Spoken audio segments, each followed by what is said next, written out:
Ky truk i bukurisë japoneze do t'i bëj flokët tuaj të rriten sa hapen mbyllësyt. Gratë japoneze e kanë ditur dhe e kanë përdorur këtë sekret për shekuj me radhë. Uji i orizit mund të stimulojë rritjen e flokëve, të forcojë majat dhe të përmirësojë shëndetin e lëkurës së flokëve. Ky trajtim është shumë i thjeshtë dhe ju mund ta bëni atë në shtëpi. Pasi të lani flokët, masazhoni kokën dhe flokët me ujin e orizit, duke filluar nga rrënjat drejt majave.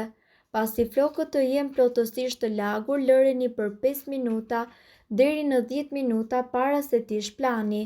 Mjafton që ta zieni orizin për disa minuta, ta kulloni ujin dhe pasi të ketë arritur nxehtësinë e dëshiruar, mund ta hidhni në flok. Këtë produkt mund ta përzini me vajra esencial si rozmarin, livando dhe argan, të cilat pasi shkrihen në temperaturën e ujit hidratojnë çdo fije floku deri në pjesët e ndara dhe të dëmtuara.